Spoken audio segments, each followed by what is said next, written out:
discussing how COVID-19 has affected the job market and even the U.S. economy. Followed by a discussion with a career specialist on how students and recent grads can navigate these tumultuous times. And finally, we're committed to bringing you the news, views, and info to go on this episode of the Report Roundtable Discussion. I'm Bree Eastlick. I'm Jefferson Denham. And I'm Ryan Matthey, and today we have a special guest joining us. Please welcome Cassandra Thompson, the career specialist from the CSUF College of Communications. As you can see, we are continuing to practice social distancing and are going to conduct our episodes via Zoom for the foreseeable future. And although we cannot be together in person, we invite you all to continue to be a part of the discussion. Follow us on Twitter @TheReportCSUF or on our Titan TV Instagram @TitanTVCSUF to keep in touch with us and view our content. With more than 44 million people having filed for unemployment benefits since mid-March, it's apparent that the COVID-19 pandemic has taken its toll on not only our health, but our economic and job market as well. As businesses slowly begin to open back up in California, many college students and recent grads are still struggling to land those dream careers and internships, even remotely. For more on the coronavirus recession, CNN's chief business correspondent, Christine Romans, has the story. The coronavirus recession is official. The National Bureau of Economic Research is the arbiter of America's economic booms and busts. It found the nation's longest expansion ended in February and a recession began. Never before has the NBER so quickly designated the onset of a recession. Economists there note, quote, the unprecedented magnitude of the decline in employment and production. Never before has a recession been so unusual. It's not an energy shock or a natural disaster or a financial crisis. It's largely man-made. The economy was shut down on purpose to slow the spread of a deadly virus. As recessions go, it may end up being one of the deepest.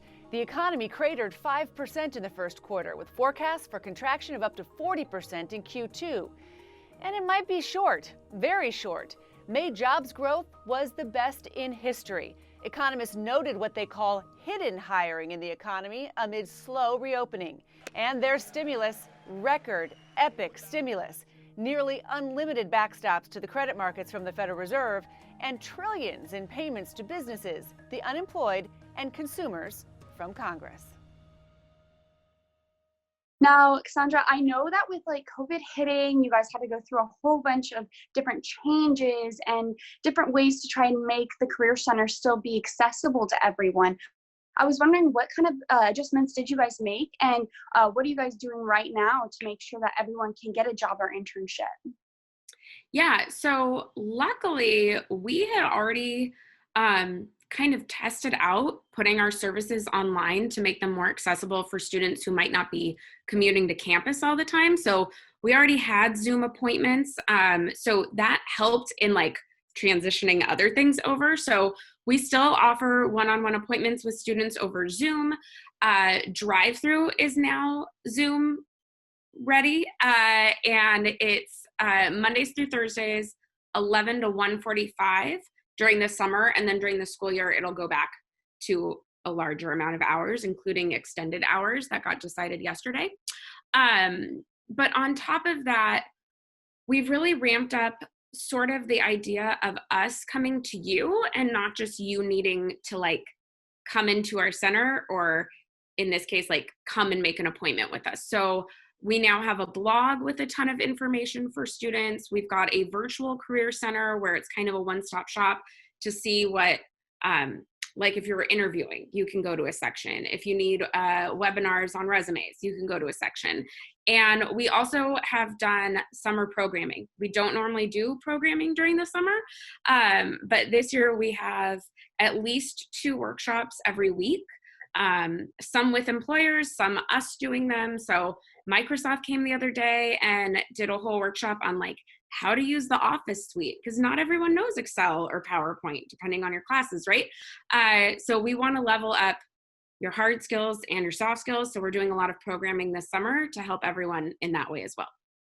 So Cassandra, thank you for that. And I personally have experienced and seen how proactive you guys are. So thank you so much. Speaking of soft skills, I was reading an article where they were quoting, VP of Marketing for LinkedIn Learning, Emily Pogan. She's quoted as saying that the most in-demand skills for college grads in a COVID-19 world would be the soft skills, which she termed as customer service, leadership, communication, problem solving, and so forth. Is that what you're seeing as well? Yes, that is what I would say are soft skills too. Now they're starting to be rebranded as success skills, but it'll take a while for that terminology to catch on. Yes, soft skills are what employers say are actually most important. This is partly why I tell students all the time, like, keep that quote unquote typical college job, that server job, that working in a store job, right now Postmates, right? Things like that. Keep those jobs on your resume because those are customer service skills. And no matter what in life, you have customers. We just call them, we get fancy. We call them clients or we call them students. So there are still people that you need to serve, right, in any job. And so learning those customer service skills early is huge. I'm also, just for fun right now, I read nonfiction for fun. I'm reading a book called 5 Stars, and it is all about how communication is the key for the future. Like, anyone who knows how to communicate is going to do well, because AI, no matter how much like AI, robotics, et cetera, take over, right, and replace certain jobs, they can't communicate and empathize and persuade the way a human being can. And so that's a skill that everyone needs to learn, no matter what. So then, speaking on the point of communication, the moment I walked into my first journalism class on campus, it was the phrase every professor gave me: it's not what you know, it's who you know. So in this COVID-19 world, with these recent graduates trying to find jobs mostly remotely, how much does that phrase still apply? Oh, I think it applies even more. You need to be informational interviewing. You need to be asking people to go on virtual coffee chats on, just, oh, could we do a 15-minute Zoom call? I would love to hear more about what you do. Because if you're just sending in a resume, you're a piece of paper. Like, they don't know you as a human. They can't see if they connect with you. And so while, yes, we don't get that warmth of in person, there's still so much to be able to meet someone and have some sort of communication. And I think COVID, in a weird way, like, leverage it. Like, say I'm a recent COVID-19 grad, I'm trying to figure out what my next steps are. Could we talk on Zoom? Or I'd love to buy you a virtual coffee. Like, here's my tip on that. Since you can't buy them a coffee, send them the $5 Starbucks card after. Like, send, you can now text it. Like, send them that and say, thank you so much for taking the time. Since I couldn't buy you one in person, this is for you. Like, go that extra mile, but use the COVID thing. Leverage the fact that you're one of these people that didn't get a graduation. Like, don't say, I didn't get a graduation, so will you talk to me? But like, say, I'm a new job seeker in the midst of COVID-19. I'm just trying to figure out what I might want to do next. Could we talk? Like, people are going to have sympathy for that.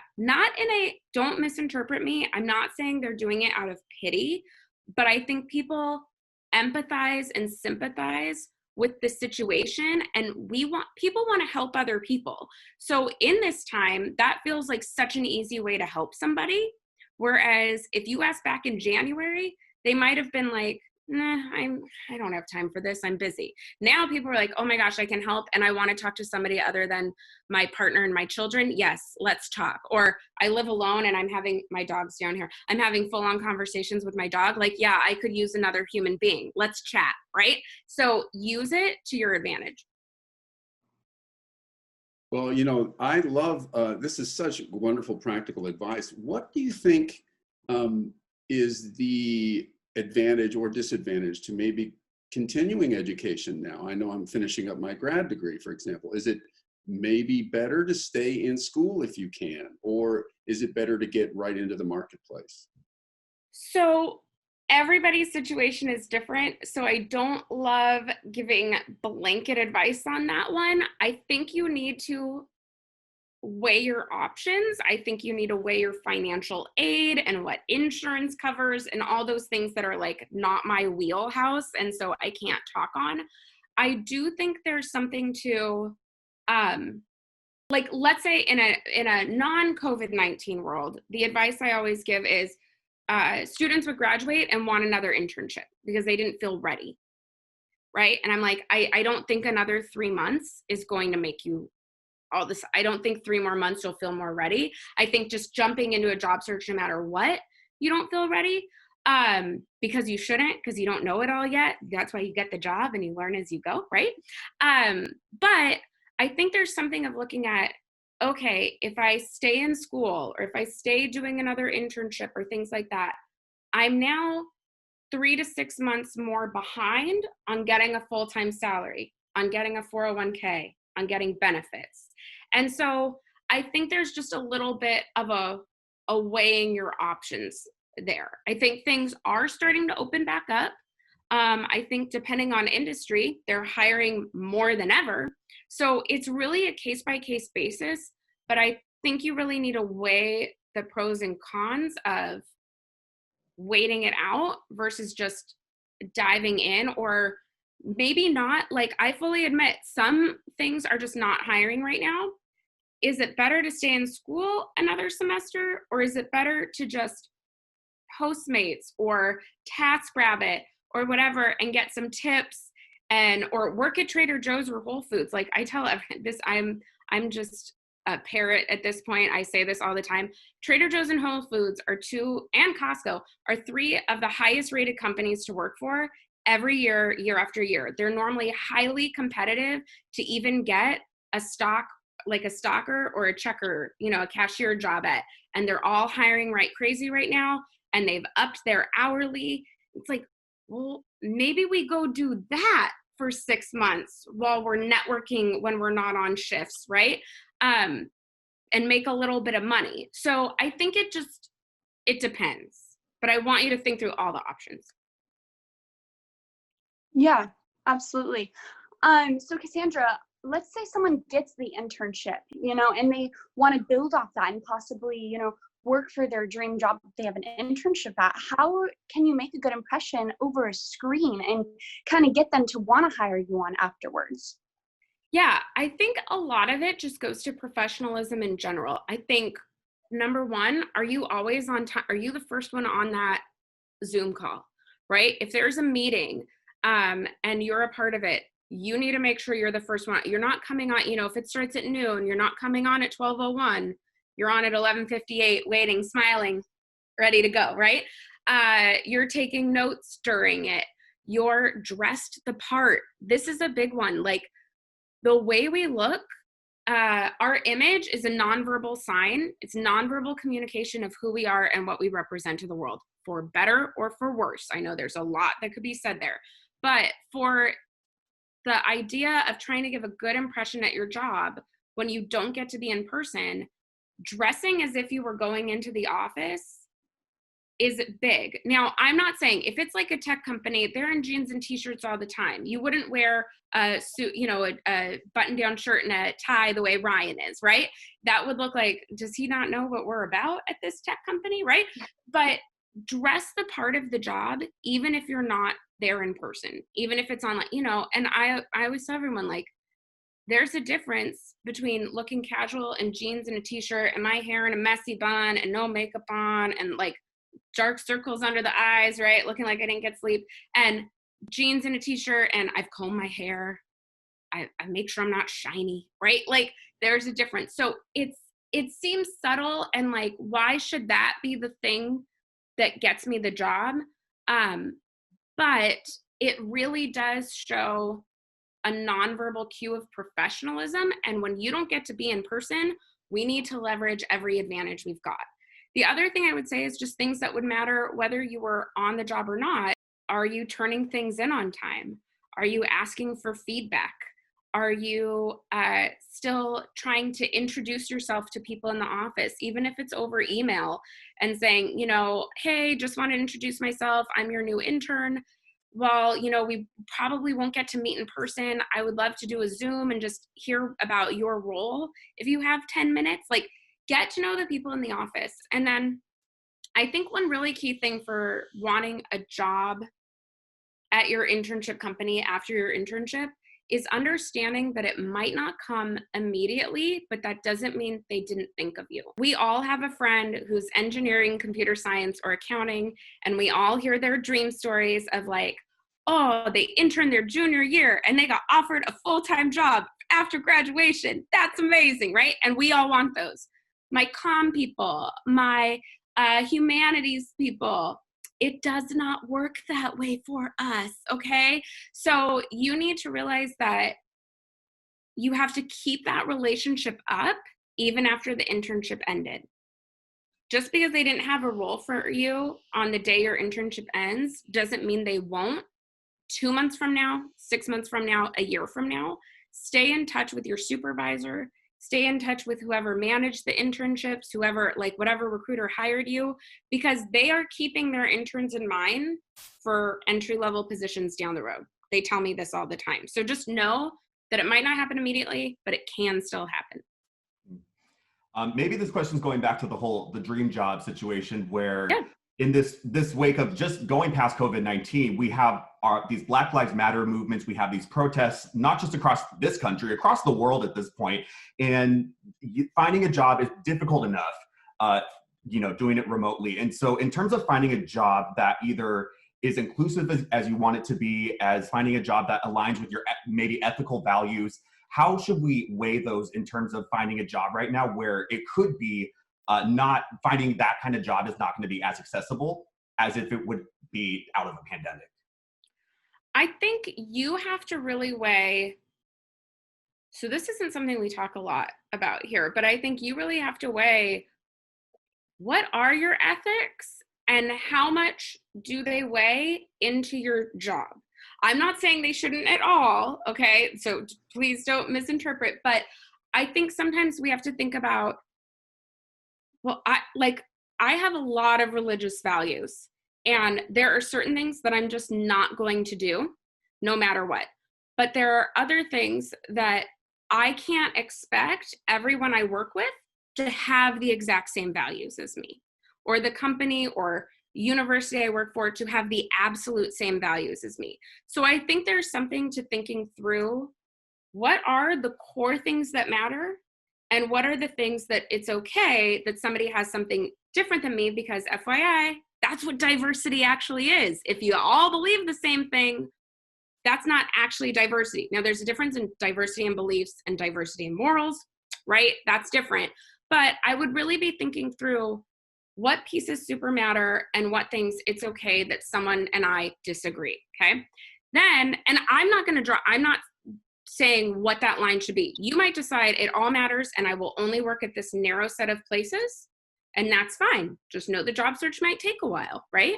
Then I think to figure out what those places are, read the company mission, read the company values. How have they responded to the things going on in the world lately? Like, look at those things and then give yourself some grace that you might not get it perfect the first time. I think there's a lot of people we're seeing right now that are going, I didn't know my company thought this or my boss thought this, and learn from the experiences as you go. Thank you for that, Cassandra. You know, I have another question based on something that you had said earlier, how like some of the economy is opening up and some isn't. For those of us who are going to be in the job market, we're in the job market now, we've seen unemployment numbers climb, obviously, due to the pandemic. And then in May, we've seen 2.3 million jobs added back. However, unemployment is still high, something like 14%, I think, maybe 15% in California. So what advice would you give us in trying to decipher and understand these numbers, not get freaked out by them, let's say? And is there a way to look at these numbers in a way that will guide our job searches? Oh, so I'm trying to think of how to say this. I don't know if you should look at the numbers, because the numbers might not apply to you. So I say the same thing. When people look at jobs on LinkedIn, I don't know if any of you have looked at a job on LinkedIn, it'll tell you there are 30 applicants or there are over 300 applicants. And I had a student once get freaked out. They said, oh, it's really competitive. There are 30. This was years ago. They went, there are 30. I went, 30? That's a good number, right? Like, but you don't know, even whether it's 30 or 200, you don't know if those other 199 applicants are qualified for the job, right? And so similar in these numbers now, those numbers just freak you out and make you feel defeated.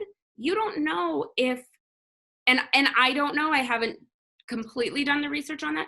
We don't know if 10% of that 14 is in these 3 industries, and that's not the industry you're going into. So that number could be freaking you out for something that's not your role. What I think is important to do in this time is talk to people in your field, do those informational interviews and ask them, you know, I'm not asking for a job, but I'm just curious, have you seen if your company is starting to hire again? Or have you heard of people or roles getting filled in the entry-level space in this area? Or better yet, do your research first. You know, I looked online and I only saw 1 position open. Is that just typical of the company, or is that because of the situation we're in right now? I think gaining that kind of information that's specific to your industry might help you know, do I aggressively go in my job search right now, or do I work at Costco for a couple of months and just build that network as much as possible and start again when postings start happening again. But I am not a fan of looking at the numbers, because that number doesn't mean it's you. Yeah, absolutely. I totally get what you're saying. So I kind of want to go back to like the internships, like myself, I need an internship before I graduate next year. And, you know, I look online, let's see, a student, you know, is looking online, they like a few of them, they apply to a few of the internships, but, you know, there isn't one that really like pops out that then they really, you know, feel interested in and want to apply for, or, you know, maybe they want to apply to a few more. So if they want to look at something maybe not on the website, do you have any websites that you personally like that's not connected to CSUF, or is it okay with reaching out to the company about an internship? What do you think someone should do in that situation? Yeah, so I always think you should look beyond Titan Connection. I love Titan Connection. I love that CICE has made a COVID-19 internship site to just know these are approved, but that's not every internship that's out there in the world. And the one that's right for you might be at a company that didn't know to post on Fullerton. So I always think it's worth looking at LinkedIn jobs. I think it's worth looking on Indeed. Every industry has its own career site too. So entertainmentcareers.net. For higher ed, it's higheredjobs.com. If you don't know what yours is, literally type in your industry name and the word jobs or the word careers. I promise it will come up in the Google search, right? And in the Google search, wow, I'm old. In a Google search. And apply for anything that looks interesting. I find it interesting when students say like, oh yeah, I applied for a lot. And I'll say, how many? And they'll say 11. That's not a lot. Like, you need to be applying until you get an internship, right? So just apply to anything that looks interesting. And for the people looking for fall, I'm not surprised that you're not seeing, I've had a couple of students this week say, there's nothing out there. Well, we're kind of in an in-between period right now. They're getting their summer people on board, and starting in July, we'll start seeing postings, and all the companies didn't get together and decide when to post. So you have to be checking every day, because new companies will post at different times. So just keep going. And if you don't want to have to apply to a ton, this is why we start networking, so that when we see something, we can apply, but also tell the person we've met at the company, or the 5 people we've met at the company, hey, I applied for this. Would you mind, sending my resume along as well? You have a much stronger shot at getting an interview. Wow, this is so helpful, Cassandra. So as we're wrapping up, is there anything that we haven't covered? Is there anything that you would really like us to know before we leave our time with you? I think the only thing we haven't covered that I would recommend doing in this sort of in-between time that we're in right now, or what might feel like a pause, is take the initiative to do your own thing. You know, I know the three of you are reporting. I was telling a student yesterday, like, there is no reason you can't just report. Why not make your own news package and on something of issue to you and put it on LinkedIn? Brand yourself, right? If you want to do social media, find a company in the area, like a small business, and say, can I do your social media? I don't care if you want to do accounting. Find a small business or a nonprofit that needs help with their bookkeeping. Like, do something just for the fun of it. If you're graphic design, make a movie poster just to make a movie poster. Like, there is no reason why you can't be gaining experience during this time. Yeah, it might not be paid, but it could still go on a resume. It could still go in a portfolio. So take the initiative to find some way to keep gaining experience while we're in the wait. Beautiful. Everything you told us is exactly what we needed to hear. So I thank you again for coming, Cassandra. We really appreciate it. Yeah, no problem. Thanks for having me. And with that, that's all the time we have today on this summer edition, the Report Roundtable Discussion. Cassandra Thompson, thank you so much for joining us today. Have a safe week, everyone. And stay tuned for more news, views, and information. I'm Jefferson Denham. I'm Bree Eastlick. And I'm Ryan Matthew. And as always, stay fresh, Fullerton.